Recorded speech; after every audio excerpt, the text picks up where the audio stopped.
It is such an honor to be with you folks and to get a chance to hang out with your super cool faculty.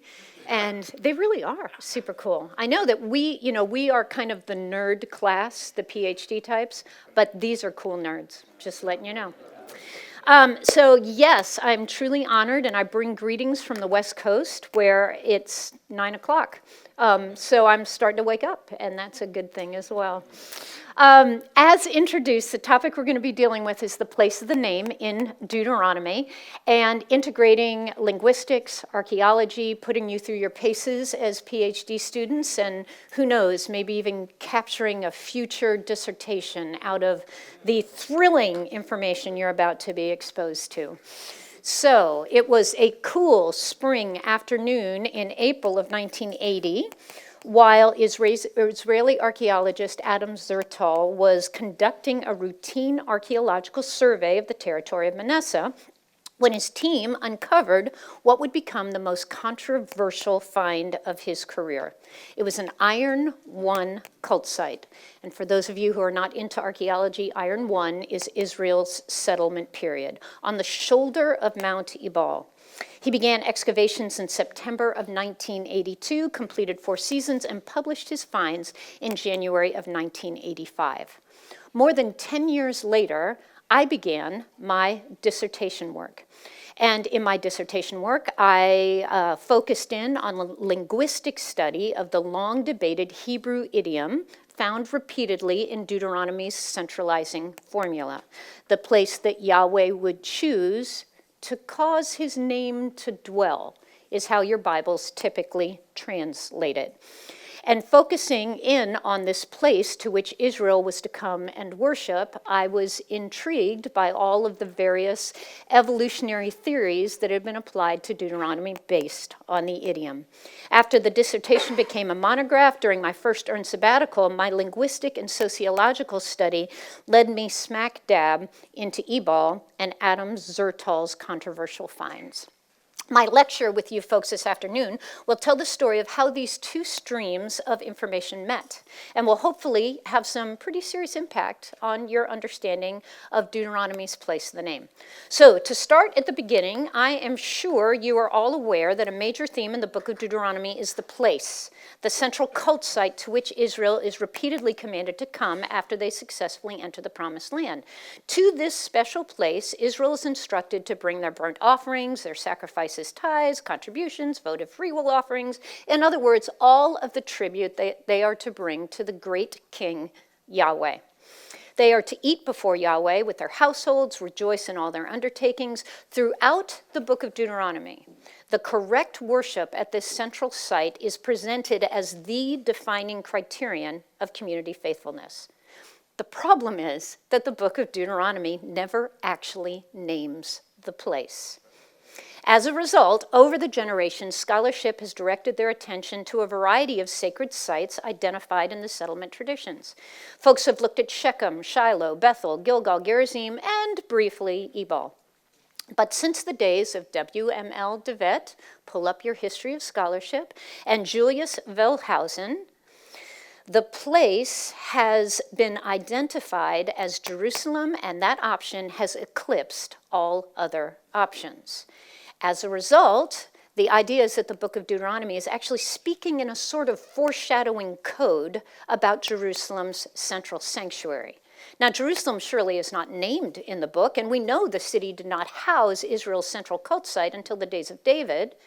So if DeVette and Wellhausen are correct, and the central cult site in Deuteronomy is indeed Jerusalem, well, then we're looking at an 8th or 7th century book of Deuteronomy, which is a bit of a problem as regards Israel's idea of its own covenant and identity as Yahweh's people. And it leaves us with either an unknown or a non-existent central sanctuary during Israel's settlement period. So the question my research forced me to ask was this: what if the book of Deuteronomy actually does name its place? What if it actually does answer the question that it poses? What if? And if then, where is the place? So in the words of old game shows, this is the $64,000 question. And if you're ready for some hard linguistic data, we are ready to rock and roll. Okay, so the place the Lord your God will choose. Let's start with some basics. The central cult site in Deuteronomy is identified 21 times in the book as the place that Yahweh your God will choose. This sentence title is known as the Centralising Formula, and in 10 of those 21 occurrences, the sentence is augmented, as you see on the screen, with an additional phrase. The place that Yahweh your God will choose, Shechem Shemosham, if you're looking at the Hebrew or the transliteration, or perhaps Lasum Shemosham. And if you have those figures on your table, you can glance at figures 1 and 2 and get an exhaustive list of those references. Now, we have known forever that the place in which the Lord your God shall choose, the two phrases, Shechem Shemosham and Lasum Shemosham, share the exact same literary and syntactical context, that the biblical writers obviously considered these phrases synonymous, but we couldn't demonstrate how this could be true, because Lasum Shemosham and Shechem Shemosham are obviously different phrases. That is until my dissertation. Here we go. All right, so that's a fun thing to be able to say. So the Hebrew phrase, Shechem Shemosham, I demonstrated in my BCW monograph, which I actually brought for you to see, because if you try to buy it from Amazon, it's a mere $112. It used to be $160. It's coming down. All right. I demonstrated that Shechem Shemosham traditionally translated the place that Yahweh will choose to cause his name to dwell, and then the name somehow becomes a hypostasis. That means a semi-permanent, somewhat physical aspect of the deity, is actually a loan adaptation from Akkadian. And if you haven't taken Akkadian yet, I know someone who can teach you, and it's time. All right, the loan adaptation of the Akkadian phrase Shema Shekanu to place the name. So our biblical writers have taken this ancient Akkadian idiom and have borrowed it into the text. Now, even a first-year student of comparative linguistics can see the relationship, right? Hebrew Shechem is Akkadian Shekanu. Shemo, for name, is Shuma in Akkadian. So this is the first thing I demonstrated. The second thing I demonstrated is that the alternate Hebrew phrase, Lasum Shemosham, was actually recognized throughout the first millennia BC as a Northwest Semitic calque of the same Akkadian phrase. And I demonstrated that via some bilingual inscriptions, which we can talk about during Q&A if you'd like. In other words, if you wanted to translate the Akkadian Shema Shekanu into Northwest Semitic, that would be Canaanite, Aramaic, or Hebrew, you would do so by using some form of Lasum Shemosham. With this data, I demonstrated that the writers of Deuteronomy recognized their descriptor of the chosen place in Deuteronomy. They knew what this phrase meant, be it described with Shechem Shemosham or Lasum Shemosham, and that they recognized it as a derivative of the Akkadian idiom, Shema Shekanu, which is best translated the place in which Yahweh your God will choose to place his name. So this idea of the name inhabiting is ousted, and now we have this idiom we need to investigate. So as good linguists and exegetes, with this not so new now evidence, we should now be asking the question, what did Akkadian Shema Shekanu mean in its native semantic field? What meaning did the biblical authors intend to incorporate into our book of Deuteronomy by borrowing this phrase? So that means we have to take a look at the Akkadian, Shema Shekanu, to place the name. A survey of the distribution of Akkadian Shema Shekanu shows that this phrase is extremely common and actually formulaic within the typology of the Mesopotamian royal monumental tradition. It first appears in these inscriptions in the late 3rd millennium. That's almost as early as writing appears, and we can actually track it back into Sumerian as well. And it regularly reappears well into the Neo-Assyrian and Neo-Babylonian periods. In other words, Everyone knew what this phrase meant. Of great interest to us is this phrase is consistently associated with the royal act of making inscriptions, the installation of inscribed monuments, and in non-monumental contexts, the fame that results from such monuments. Also of interest is the fact that the phrase is typically embedded in the curse sections at the end of the inscriptions, where the royal inscription is concluded and the king has reason to speak of his inscription and wish all of the curses of the gods to fall on anyone who would somehow damage or replace his inscription with somebody else's name. So the king would speak of his shuma, his name, as an idiomatic way to refer to his inscription. He would utilize Akkadian shekanu to speak of placing or chiseling his name as an idiom to refer to either creating his inscription or installing his inscribed monument. And very interesting to me, this idiom is most often associated with votive and victory, and I'm very interested in victory monuments. Now, I can only show you a sampling of the texts that come out of the Mesopotamian world, but let me at least do that. So you're looking at a map of the Fertile Crescent. Our first corpus is the old Akkadian triumphal text installed at the city of Nippur. I love it when I get to do that, so I'm doing it again. Okay. There you go. All right, so the city of Nippur is central to the Mesopotamian Valley. The old Akkadian Empire first emerged in the late 3rd millennia. So we are way back before the days of Abraham. This is in northern Mesopotamia. Their primary opposition in the region was the ancient coalition of Sumerian city-states in the south. So the monuments we're interested in were all victory monuments announcing various triumphs of the Akkadian Empire in the north against the Sumerians in the south. It's important to us that the city-state of Nippur was repeatedly chosen as the place of installation. Why?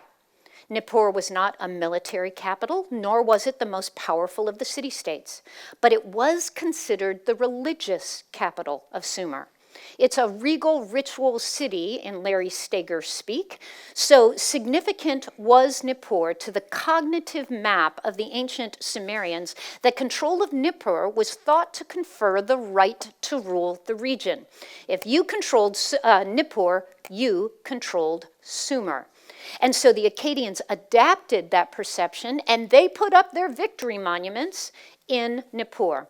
So installing a victory monument there was significant because it had a psychological impact on the nation of Sumer as a whole.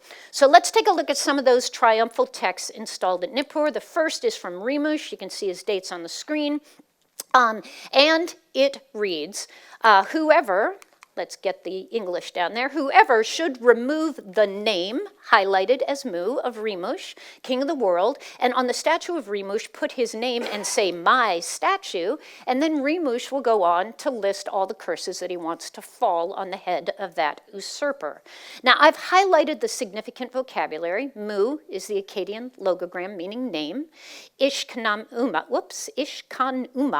is an inflected form of Akkadian shekanu to put to place. In this context, name speaks both of Rimush's literal name, and metonymically it speaks of his entire inscription. And to place it is to inscribe that name on a monument. What is the significance of placing one's name here, and why is Rimush concerned that somebody might chisel his name out and put theirs in?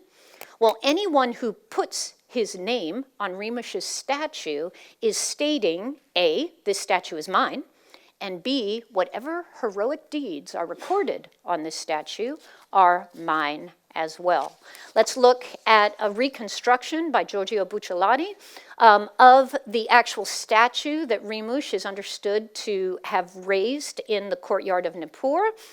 This image of himself that Rimush claims to have installed is again in the temple courtyard.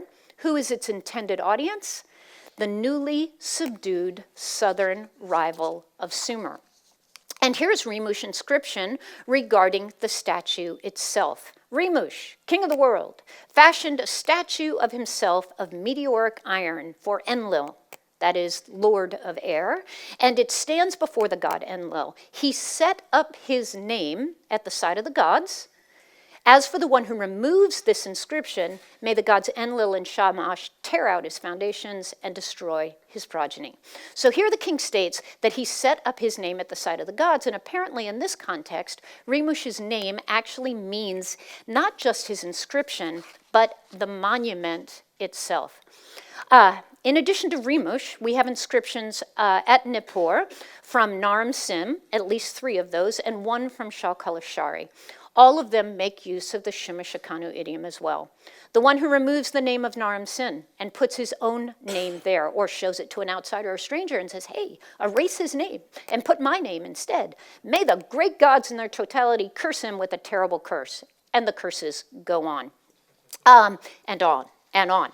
So this example of this votive piece in which this concluding prohibition might be read shows us what the name is understood to be and what placing the name is supposed to be. So our idiom in Deuteronomy is referring to inscriptions and inscribed monuments. And this idiom goes all the way back to Nippur in the 3rd millennia. Let's look at another corpus. This I like to call Journey to the Cedar Forest. And if you've read the Gilgamesh epic recently, you know that one of his great accomplishments is to go battle the great monster Huwawa who lives in the cedar forest, yes?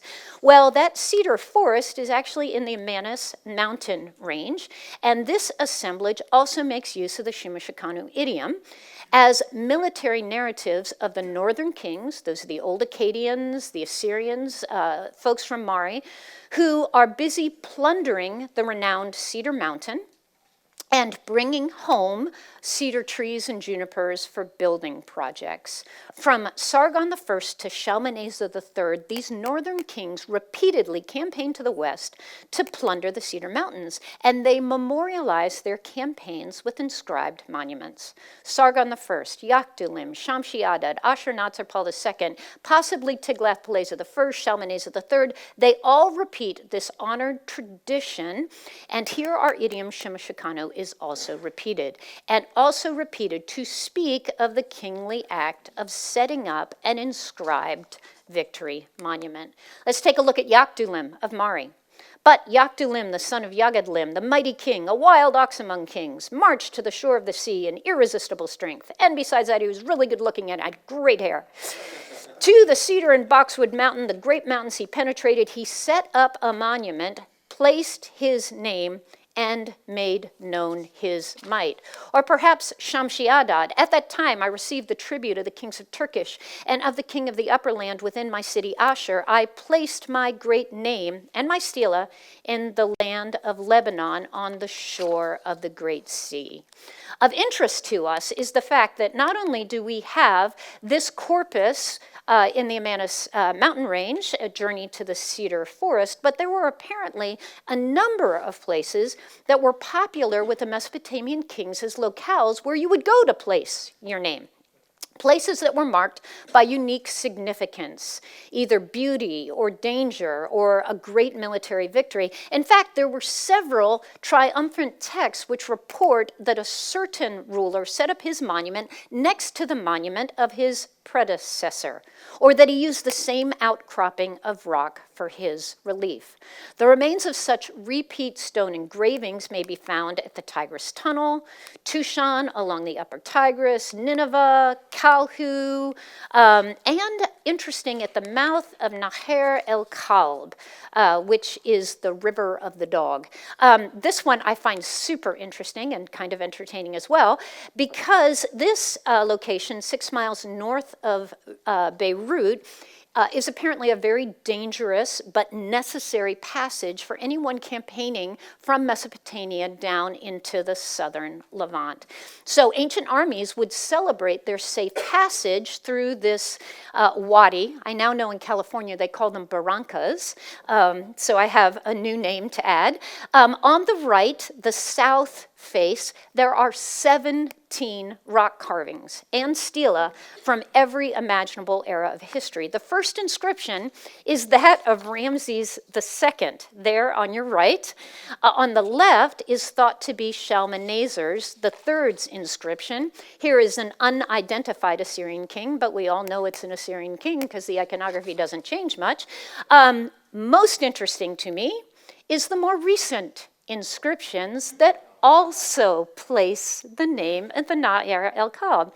You're looking at Napoleon's victory monument, and to the right, you are looking at an inscription from 1946 celebrating the evacuation of the French troops from now independent Lebanon. These archaeological and epigraphic remains demonstrate that from the earliest written records through our biblical text, to place the name throughout the Fertile Crescent meant to make an inscription and or to install that inscribed monument. But of course, 100 years ago in biblical studies, we didn't realize that. So we came up with all sorts of other translations of Deuteronomy's centralizing formula. Obviously, Israel has been exposed to this tradition, both in practice, written, oral, and visual form. Let me throw one other set of epigraphic material at you, and that's coming from the Amarna letters. You know them to be dated in the 14th century. Here you are reading a letter being exchanged between Abdi-Hepa, the vassal king of Jerusalem, and his Egyptian overlord. And he is making use of the Akkadian phrase Shema Shekanu, but of course making use of it in Amarna Akkadian. As the king has placed his name in the region of Jerusalem forever, he cannot abandon the lands of the city of Jerusalem. In other words, you own my territory, dude. Step up and defend me. The next one from the same king, behold, the king my lord has placed his name at the rising and the setting of the sun. Now, in these letters, our idiom once again has to do with conquered territory and hegemoning. Not only are the morphological parallels between Akkadian Shema Shekanu and Biblical Hebrew, Lashekain Shemo Sham, more obvious in the Samarda Akkadian, but with these letters, we realize the international currency of this Akkadian idiom. The lords of Canaan are using this Mesopotamian language to talk to the Pharaoh of Egypt. In some, we see that the ritual complex associated with placing the name was deeply embedded in the psyche of the Mesopotamian culture. And we see that the idiom Shema Shekanu was so well known that it had migrated into various genres all over the Fertile Crescent. So, what does that mean for the book of Deuteronomy and its central cult site? Well, first, the evidence indicates that the biblical writers had every reason to fully understand the semantic cargo of the idiom that they're borrowing, right? They knew what it meant, even if we didn't. Therefore, this choice of language on the part of the biblical writers lets us know that the place Yahweh will choose is probably associated in some manner with an inscribed monument, newly claimed territory, or both. So this, not so new now, evidence offers us a fresh entry into the old question. Where did Yahweh place his name? As this borrowed idiom has to do with the installation of inscribed monuments, could it be that the book of Deuteronomy is identifying the place for its audience by identifying an Israelite cult site at which Yahweh's monument was to be installed? So, let's review a little bit here. The place in which the Lord your God shall choose to place his name, according to the larger cultural context, should be associated with a monument, yes? We know that 10 times Deuteronomy borrows this idiom. And we know that all of these borrowings fall within the oldest recognizable portion of the book, the old legal core between chapters 12 and 26. But do we really have a narrative or theological theme in Deuteronomy that supports this idea or speaks of monuments? And I am going to argue, yes, we do. I knew you saw that coming. All right, so the first place we want to look is Deuteronomy 12, the opening of the old legal core, and this is what it says. These are the statutes and judgments which you shall carefully observe in the land which Yahweh, the God of your fathers, has given you to possess as long as you live on the earth. You shall utterly destroy all the places where the nations whom you shall dispossess serve their gods, on the high mountains and on the hills and under every green tree. You shall tear down their altars. You shall smash their matzevot. You shall burn their asherim with fire, and you shall cut down the images of their gods. And you shall efface their name from that place. Also mistranslated in your Bible. You shall not act like this toward Yahweh your God, but to the place in which Yahweh your God will choose from all your tribes, to the place of his name, there you shall come. All right, this first passage should sound pretty familiar at this point. As we've seen, the idea of effacing someone's name, i.e. their inscription, in order to claim their monument or the heroic act, structure, or territory marked by that monument as one's own, is as old as the proverbial hills. The closing curses of the Mesopotamian monumental inscriptions are replete with the envisaged disasters that the gods would bring upon any future usurper who would violate a monument by somehow desecrating the inscription on it. In this passage, Israel is commanded to do just that, to efface the names of the deities of Canaan from their monuments at their sacred sites. The chapter then continues to tell us that Yahweh will be placing his name. Where? At a new sacred site. In the human political arena, such actions would clearly communicate that a new king has claimed the territory and or accomplishments of his predecessors. In Deuteronomy, I believe the message is the same. The divine overlords of Canaan are about to be evicted from their domain, and a new king is moving in. All right, the second passage. Well, as the old legal core closes, we move to Deuteronomy 27, which opens with the following. Then Moses and the elders of Israel charged the people, saying, "Keep all the commandments which I am commanding you today, so that in the day you cross the Jordan to the land that Yahweh your God is giving you, you will erect for yourselves large stones." This should say matzevot. It doesn't, because your author doesn't want to come anywhere near pagan practices. You will erect for yourselves really big rocks, and you will plaster them with lime. And you will write upon them all the words of this Torah when you cross over, in order that you might enter into the land that Yahweh your God is giving you, a land flowing with milk and honey, as Yahweh the God of your fathers promised you. And when you cross the Jordan, you'll erect these stones that I'm commanding you today on Mount Ebal. The Samaritan Pentateuch reads Gerizim. We can talk more about this. And you will plaster them with lime. What's happening here is Israel is being commanded to inscribe and display the words and heroic acts of Yahweh on large plastered stela. This command to set up inscribed monuments is followed by the command to erect an altar of the sort described in Exodus 20, built of earth and uncut stone. So now for the $64,000 question. Where might this place be? Does the book of Deuteronomy actually tell us of a cult site in which a monument bearing Yahweh's inscription might be found? Well, I think it does. And it seems to me, according to this passage, it is one of the mountains surrounding ancient Shechem.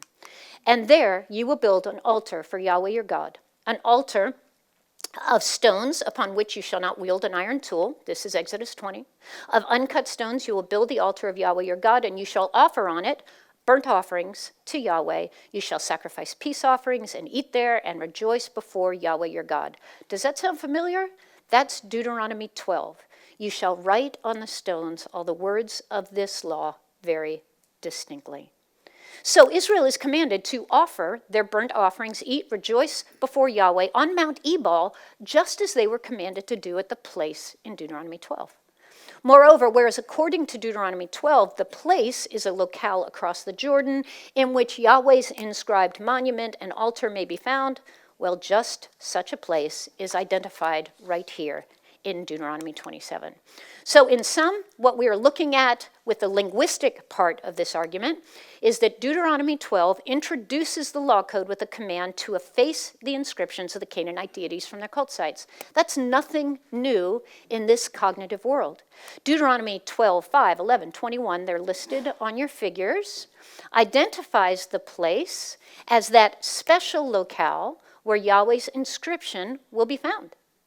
And Deuteronomy 11 and 27, well, don't have time to look at 11 right now, informs us how, when, and where Yahweh's inscribed monuments are to be installed.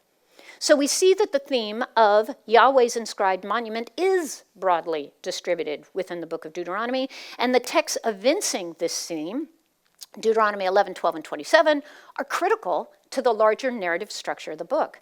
So from a narrative perspective, a literary perspective, a linguistic perspective, Deuteronomy 11 and through 27 form a very neat package and appear to be the Deuteronomist answer to where the place might be. And the place of the name in Deuteronomy is apparently Mount Ebal. How odd this must be.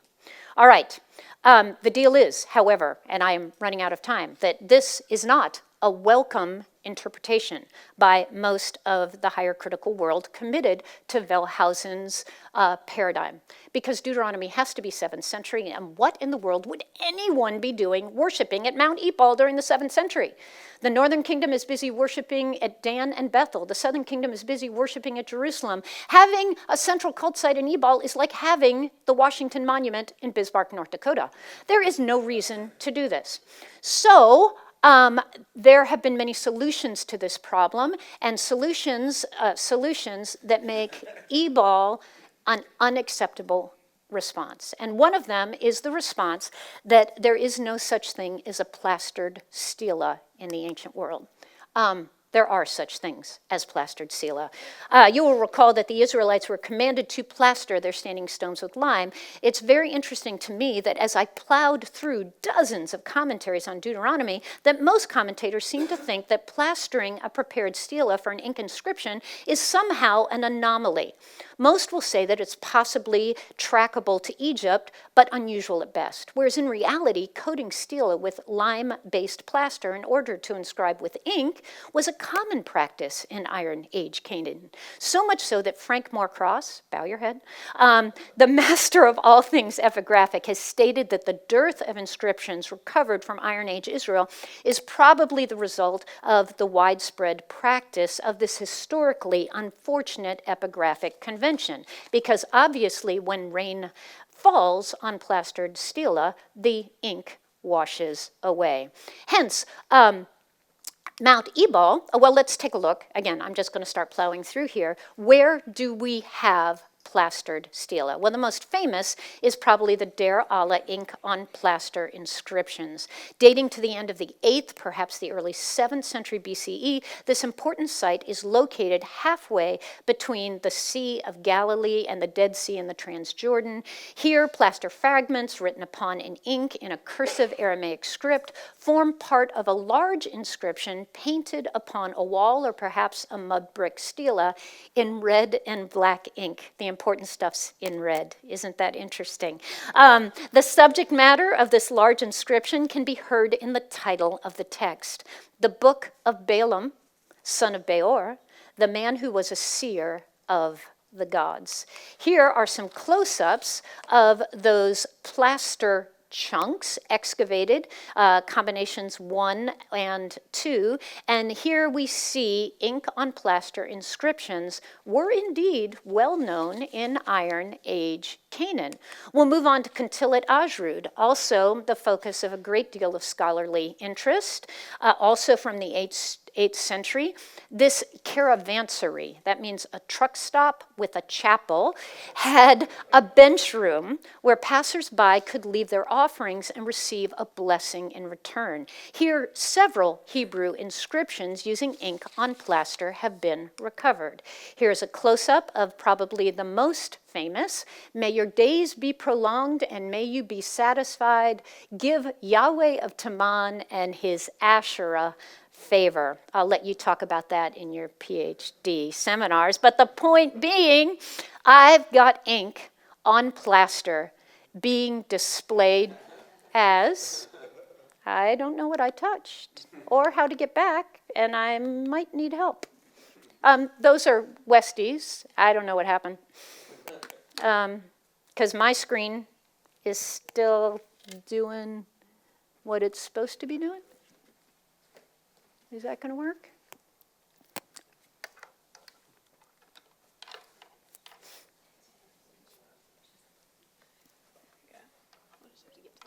Okay, I can do that one. Thank you so much. All right, that means I get 2 extra minutes. Okay, where is... All right, Yahweh and his Asherah. There we go. All right, last example comes from Carthage, actually, and you're thinking, what in the world does Carthage have to do with the southern Levant? And the answer is that Carthage was a major Phoenician colony. And in this Phoenician colony, which has been made famous by its gruesome child cemeteries, we find another echo of this epigraphic convention. What am I am not doing much here. I will put down the little direction thing and see. So do you want to come to Westmont? Look how happy you'll be.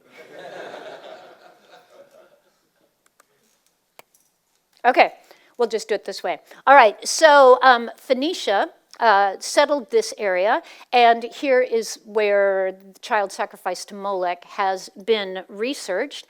And here we find that the graves, there are, by the way, as many as 20,000 urns recovered from this multi-layer tophet with multiple child sacrifices in those urns. But each one of the graves are marked by these little limestone burial markers, and they date from the 8th through the 3rd centuries BC. They are plastered and written upon in ink. And so although the site itself is actually much later than our period, the Phoenician origins indicate the cultural continuum. Okay, another supposed problem with Deuteronomy 27, okay, this ain't me, is altars and stela.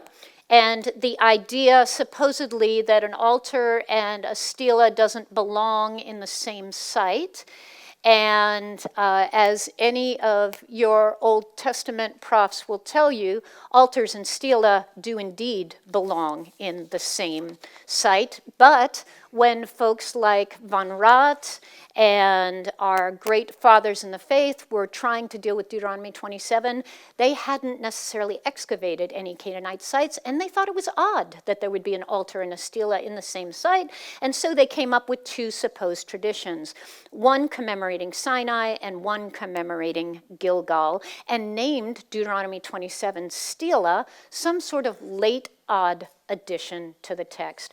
Well, we don't have time to go through all of the altars and stela, but take a look at the city of Shechem.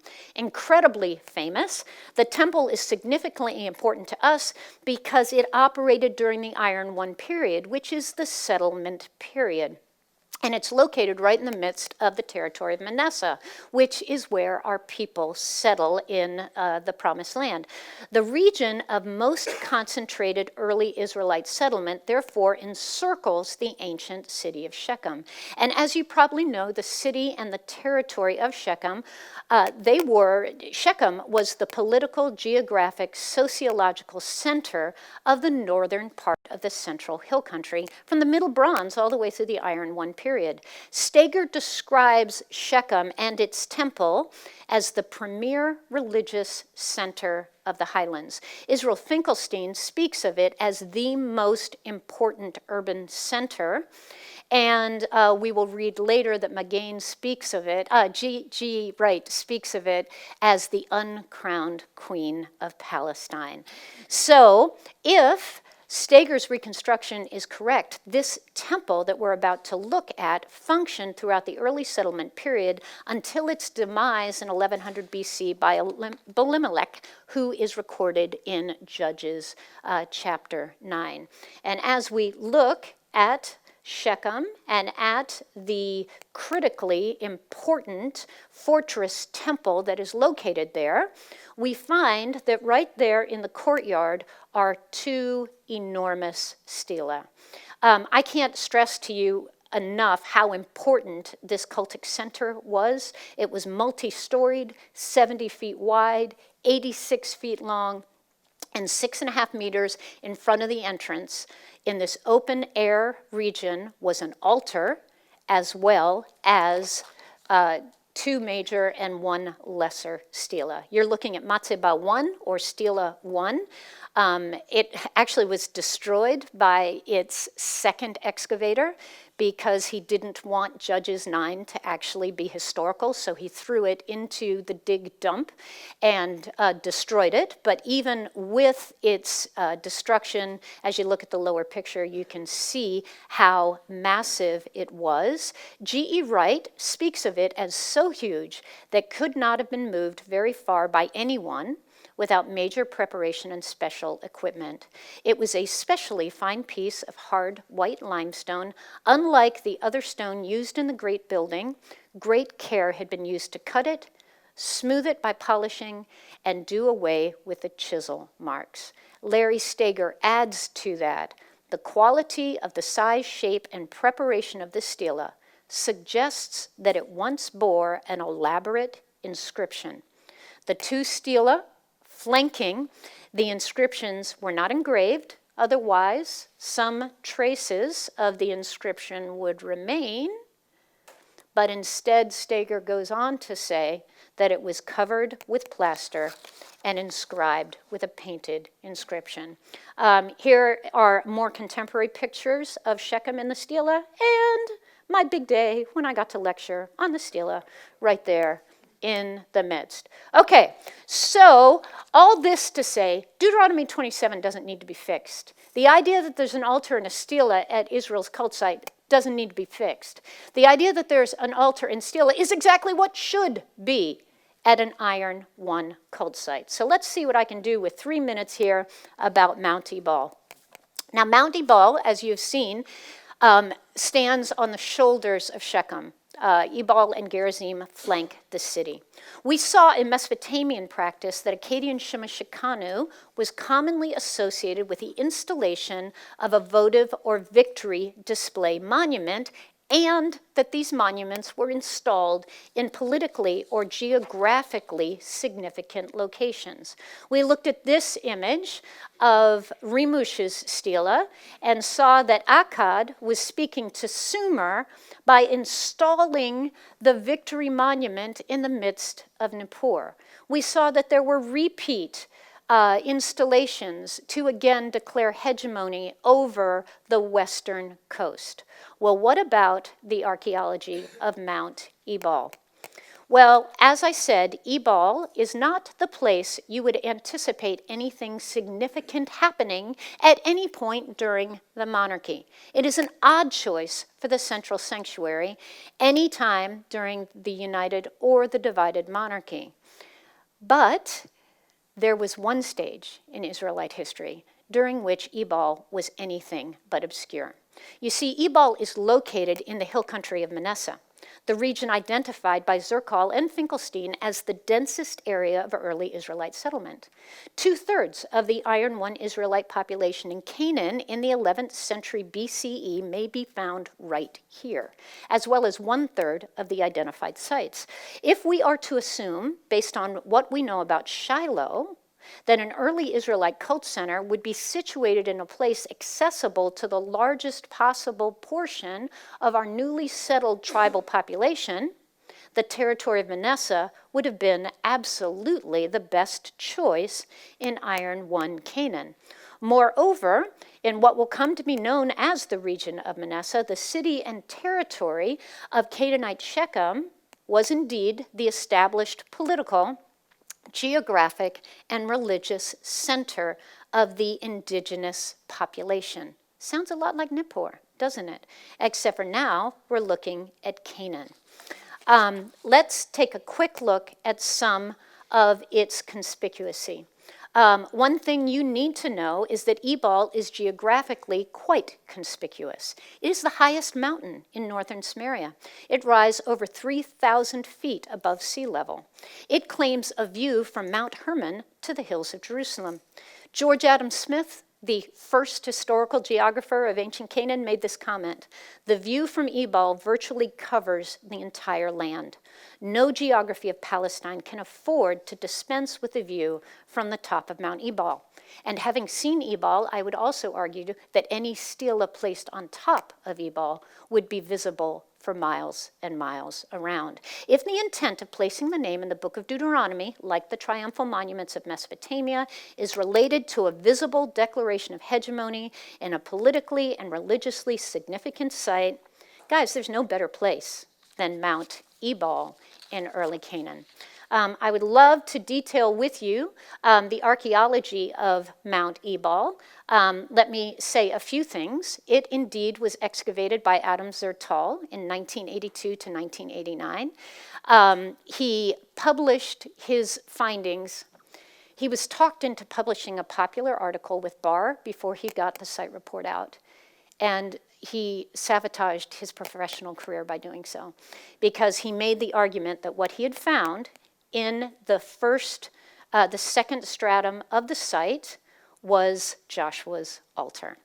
And so we have area A, we have area B. Look at the lifespan of this site, 1240 to 1140. That's it. In 1140, the place is shut down, it's retired. And guess when Shiloh comes up on the map? That would be about 1150 BC by Israel Finkelstein, and you don't argue with Israel. All right, so from the air, this is what Finkelstein excavated. This is what Zertal excavated. His argument here is that he's got an altar. He's gotten almost no support for that conclusion, but what no one can turn a blind eye to is what he has named Installation 94 in the midst of this excavated site. What do we find in Installation 94? Enough burnt bones to start our own business. 3,000 burnt bones have been excavated from this site. There is very little residential housing. There's not a village for miles.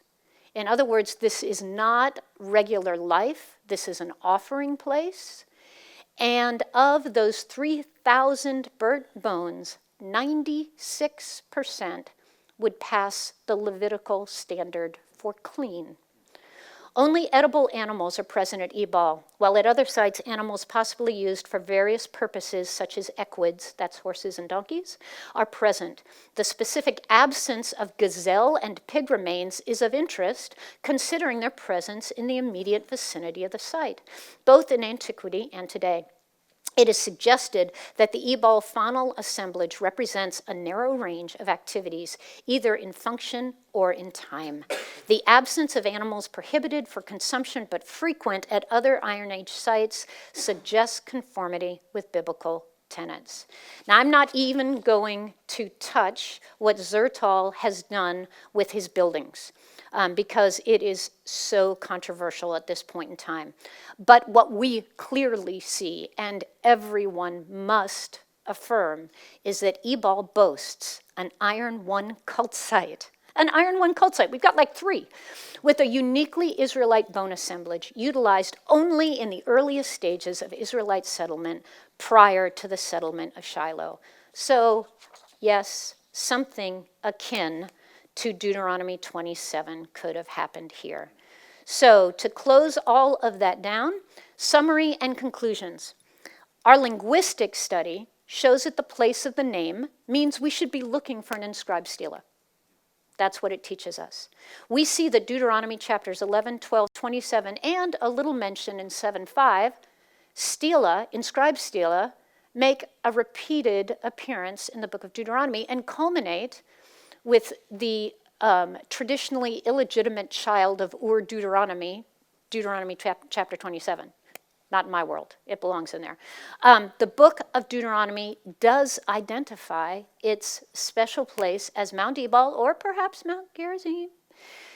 But Ebal is the one that has the Iron One cult site. So the implications regarding the provenance of the book is that we are indeed looking at a book that has real historical memory of the Iron One period, and we're looking at a book that is declaring the sovereignty and hegemony of a newly conquering suzerain of the region, and his name is Yahweh.